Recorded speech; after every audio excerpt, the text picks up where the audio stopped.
Welcome back to another video. આપણે last લેક્ચરમાં સુકોષ કેન્દ્રીયના જે પ્રાણી કોષો હોય છે તેની સંરચના કેવી હોય છે જે આપણે લાસ્ટ લેક્ચરમાં જોયું કે પ્રાણીના કોષોમાં કઈ કઈ અંગિકાઓ આવેલી હોય છે, આ અંગિકાઓનું સ્થાન ક્યાં છે, જે બધું આપણે પ્રાણીના કોષોમાં જોયું। બરાબર। હવે આજના લેક્ચરમાં આપણે જોવાનું છે કે જે સુકોષ કેન્દ્રીયના જે વનસ્પતિ કોષો છે આ વનસ્પતિના કોષોની સંરચના કેવી હોય છે, આ વનસ્પતિઓની સંરચનામાં કઈ કઈ અંગિકાઓ આવેલી હોય છે જે આપણે આજના લેક્ચરમાં જોવાનું છે। તો આપણે સ્ટાર્ટ કરીએ વનસ્પતિ કોષો। સુકોષ કેન્દ્રીયના વનસ્પતિ કોષો।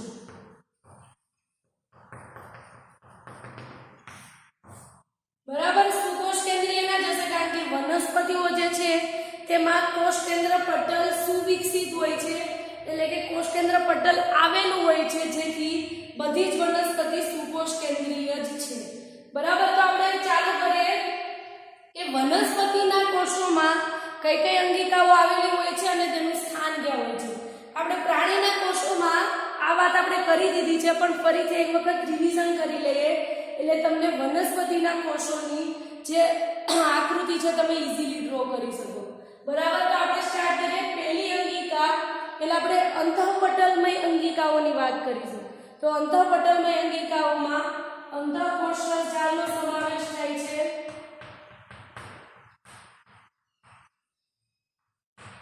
હવે અંતઃકોષરસ જાળનું આપણે સ્થાન જોઈએ તો અંતઃકોષરસ જાળ કોષ કેન્દ્ર પટલ હોય છે તેની બંને બાજુએ જોડાયેલી હશે। તો અંતઃકોષરસ જાળનું સ્થાન ક્યાં થશે? કોષ કેન્દ્ર પટલથી જોડાયેલી હશે। પછી એ કોષ કેન્દ્ર મધ્ય સ્થાને હોય કે પછી એ તેનાથી દૂર હોય, પણ જ્યાં કોષ કેન્દ્ર આવેલું હશે તેની સાથે આ અંતઃકોષરસ જાળ અંગિકા જોડાયેલી હશે। બરાબર। તો અંતઃકોષરસ જાળનું સ્થાન કોષ કેન્દ્ર પટલથી જોડાયેલું અથવા તો કોષ કેન્દ્ર પટલ સાથે જોડાયેલું। બરાબર। ત્યારબાદ સેકન્ડ જોઈએ ગોલ્ગી કાય।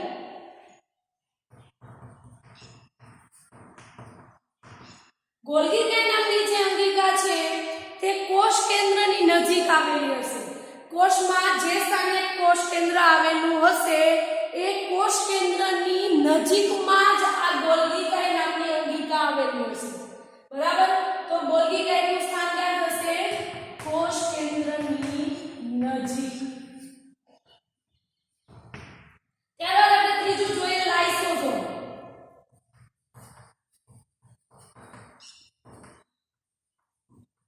લાઇસોસોમ નામની જે અંગિકા છે એ જ્યારે ગોલ્ગી કાય અથવા તો એને ગોલ્ગી પ્રસાધન પણ કહેવાય છે, આ ગોલ્ગી પ્રસાધન જ્યારે પેકેજિંગની ક્રિયા કરે છે એ ક્રિયા દરમિયાન આ લાઇસોસોમ નામની અંગિકાઓનું નિર્માણ થાય છે। બરાબર। એટલે આ લાઇસોસોમ્સ જે છે તે ગોલ્ગી કાયમાંથી નિર્માણ પામતા હોવાથી લાઇસોસોમનું સ્થાન ગોલ્ગી કાયની નજીક જ હશે। ફરીથી રિપીટ કરું છું, જ્યારે ગોલ્ગી કાય જે છે અંગિકા તે શું કરે છે? પેકેજિંગની ક્રિયા કરે છે। જે આપણે ગોલ્ગી કાયની સંરચનાનો વિસ્તૃતમાં અભ્યાસ કરશું ત્યારે આવશે જ।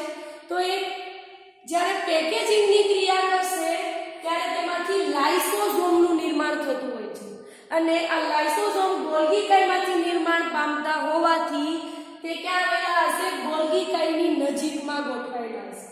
બરાબર। તો એનું સ્થાન ક્યાં થશે? ગોલ્ગી કાયની નજીક।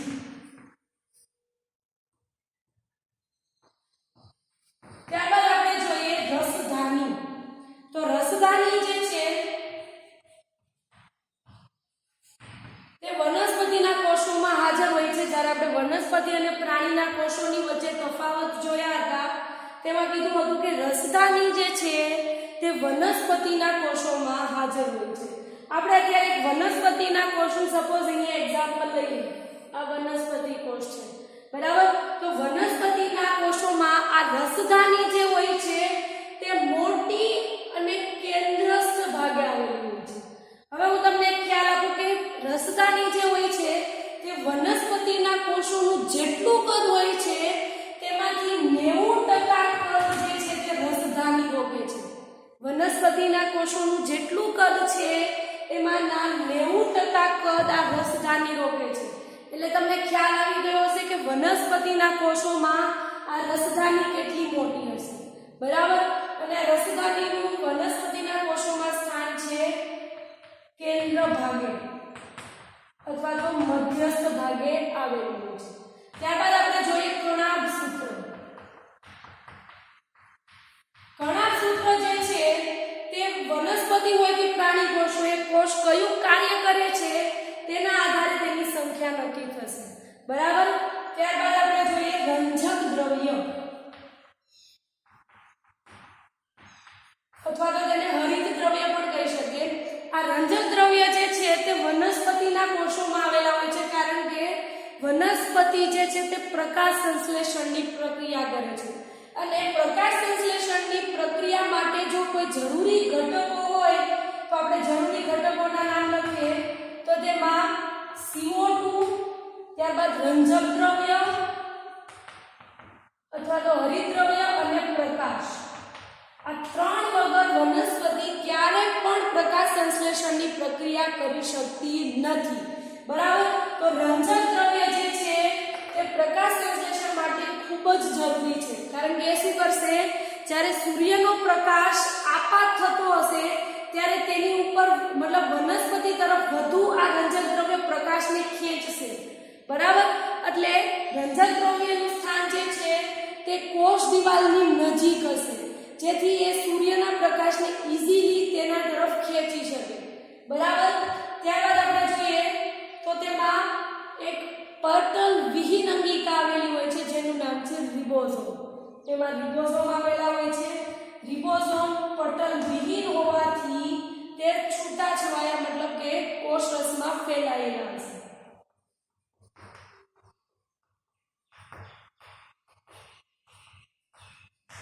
બરાબર. આટલા થયા વનસ્પતિના કોષોમાં અંગિકાઓ ને બધું. હવે આપણે ડ્રો કરીએ આકૃતિ. પહેલા આપણે કોષ ડ્રો કરીએ.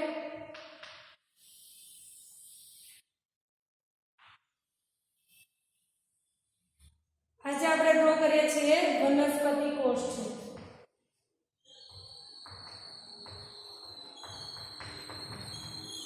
બરાબર. હવે આ અંદરનો તમને જે બ્લેન્ક ભાગ આખો દેખાય છે એ શું છે, કોષ રસ છે. અને કોષ રસને આવરતું પટલ, જેને આપણે શું કહીએ છીએ, કોષ રસ પટલ. બરાબર.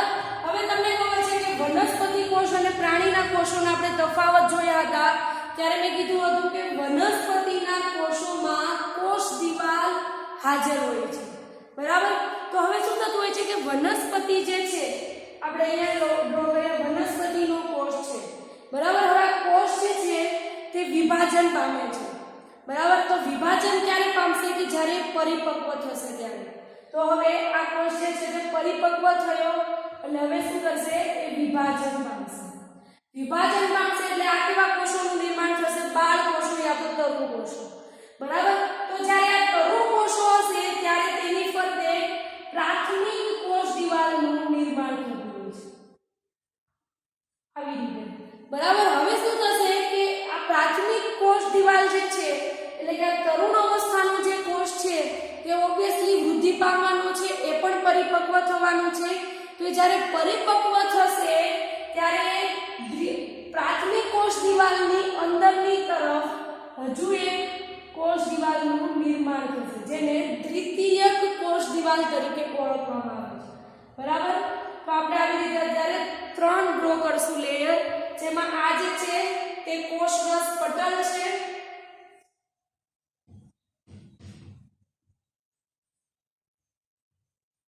હવે કોષ રસ પટલની આપણે પહેલા શું થશે, પ્રાથમિક કોષ દિવાલનું નિર્માણ થશે. તો આપણે આ ડ્રો કરીએ પ્રાથમિક કોષ દિવાલ છે.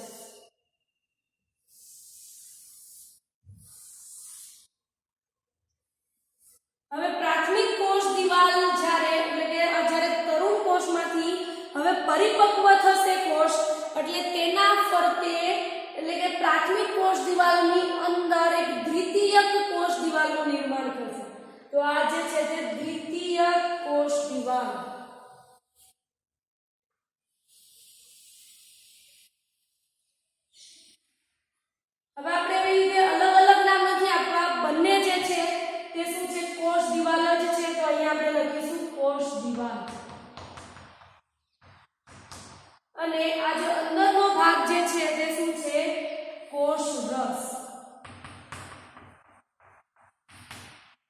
હવે આપણે સ્ટાર્ટ કરીએ અંગિકાઓની ગોઠવણી. તમને ખબર જ છે કે આ બધી જ અંગિકાઓ જે છે તે કોષ રસમાં જ આવેલી છે, પણ એ કોષ રસની અંદર તેનું સ્થાન ક્યાં છે એ જોઈએ. તો ફર્સ્ટ આપણે રસધાનીને ડ્રો કરીશું, કારણ કે રસધાની જે છે તે કોષનો 90% ભાગ રોકે છે. તો આપણે ફર્સ્ટ ડ્રો કરીએ રસધાની.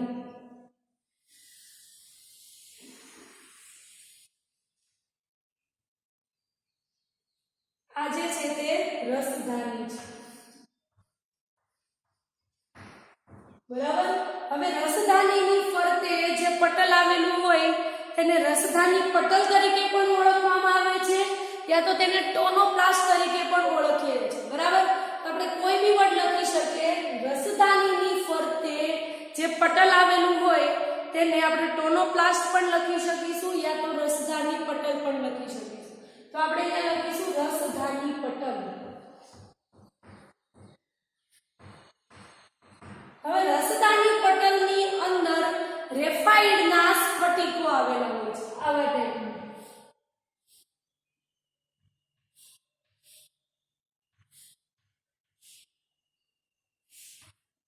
ગ્રેફાઇટના સ્ફટિકો,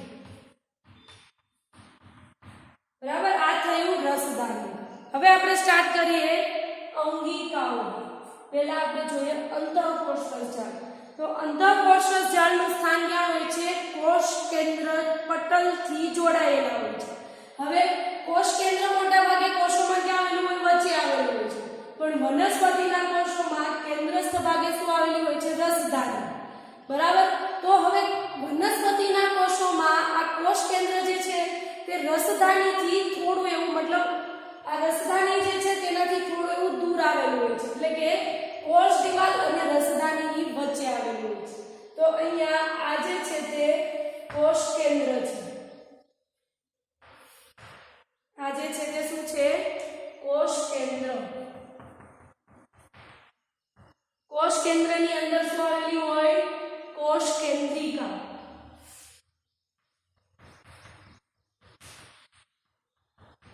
અને કોષ કેન્દ્રને આવરતું એક પટલ, જેને શું કહેવાય? કોષ કેન્દ્ર પટલ.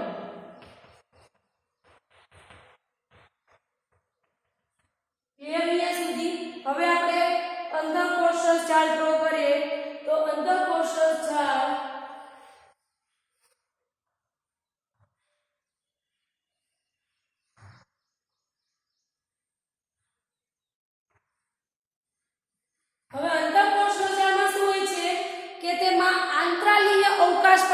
તેના આધારે અંતઃકોષરસ જાળ બે ભાગમાં વિભાજિત છે. કેવી રીતે બે ભાગમાં વિભાજિત છે? તો જે એની નલિકાઓ હોય છે એ નલિકાઓમાં અંદર અને બહારની બાજુએ જો રિબોઝોમ આવેલા હોય, એટલે કે કણિકાઓ આવેલી હોય, તો તેને શું કહેવાય? કણિકામય અંતઃકોષરસ જાળ, બરાબર. આવી રીતે રિબોઝોમ આવેલા હોય છે, એટલે રિબોઝોમ કણિકા સ્વરૂપે આવેલા હોવાથી તેને કણિકામય અંતઃકોષરસ જાળ કહેવાય.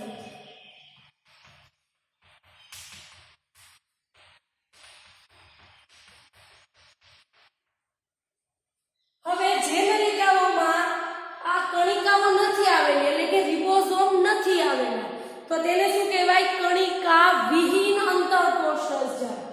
આ જે છે શું થશે? કણિકા વિહીન અંતઃકોષરસ જાળ.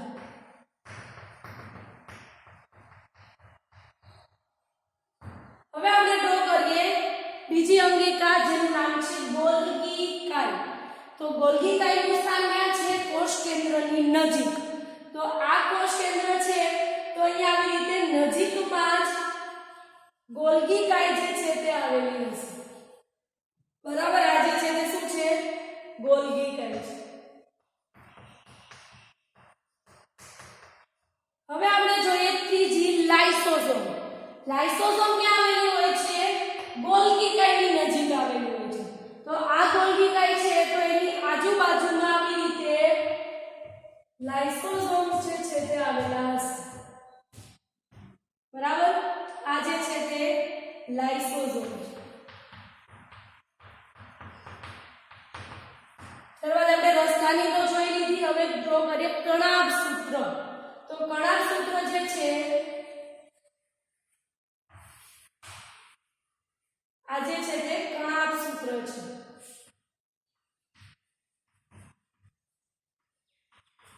ત્યારબાદ રંજક દ્રવ્ય. રંજક દ્રવ્યનું સ્થાન કોષ દિવાલની નજીક હશે, જેથી અહીંયાથી સપોઝ સૂર્યનો પ્રકાશ આગળ થતો હોય તો એ રંજક દ્રવ્ય ઇઝીલી એ પ્રકાશને પોતાના તરફ ખેંચી શકે.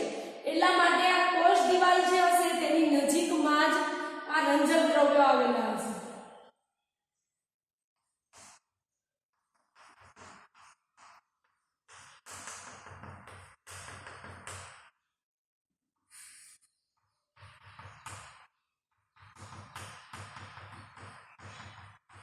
આ જે છે તે રંજક દ્રવ્યો છે. અને ત્યારબાદ બીજી એક અંગિકા જે પટલ વિહીન અંગિકા છે, એ પટલ વિહીન અંગિકાનું નામ છે રિબોઝોમ.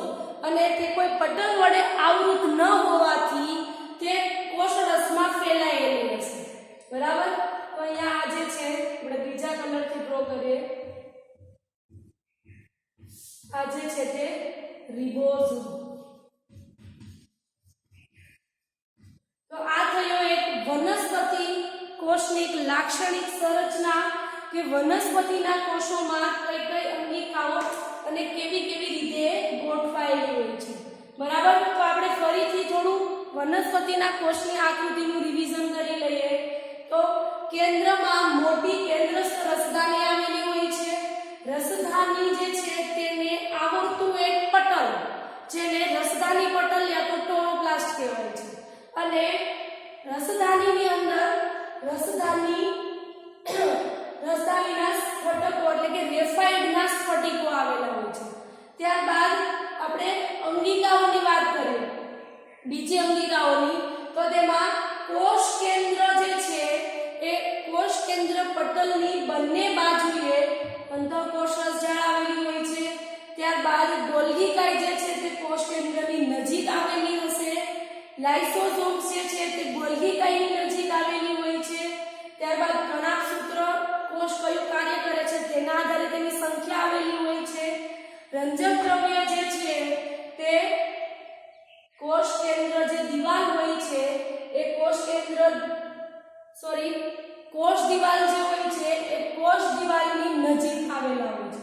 ત્યારબાદ રિબોસોમ્સ જે છે તે પટલ વિહીન અંગિકા હોવાથી તે કોષરસમાં ફેલાયેલી હોય છે. બરાબર. તો આ એક લાક્ષણિક વનસ્પતિ કોષ જે છે તે.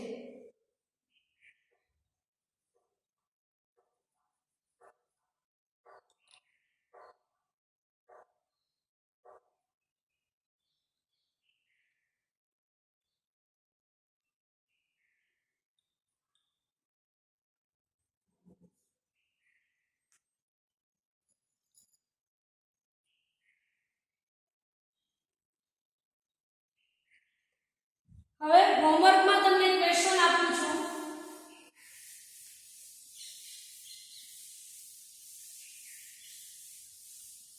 લાસ્ટ લેક્ચર જે પ્રાણીના કોષોની આપણે વાત કરી હતી ત્યારે હોમવર્ક નથી આપી.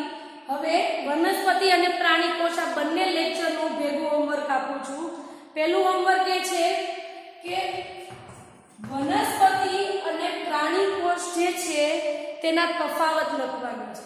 બરાબર. શું લખવાનું છે? વનસ્પતિ કોષ અને પ્રાણી કોષ આ બંને વચ્ચેના તફાવત બે વાર લખવાના છે. ત્યારબાદ વનસ્પતિ કોષ અને પ્રાણી કોષ આ બંનેની આકૃતિ એકવાર ડ્રો કરવાની છે.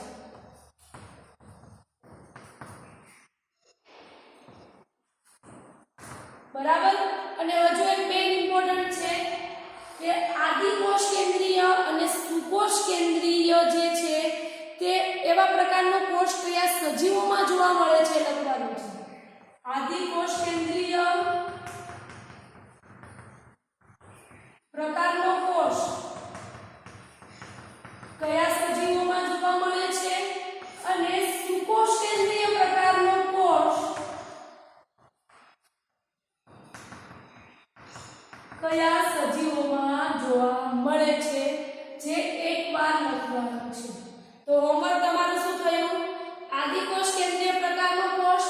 લઘુકોષ કેન્દ્રીય પ્રકારનો જે કોષ છે તે કયા સજીવોમાં જોવા મળે છે એ લખવાનું છે.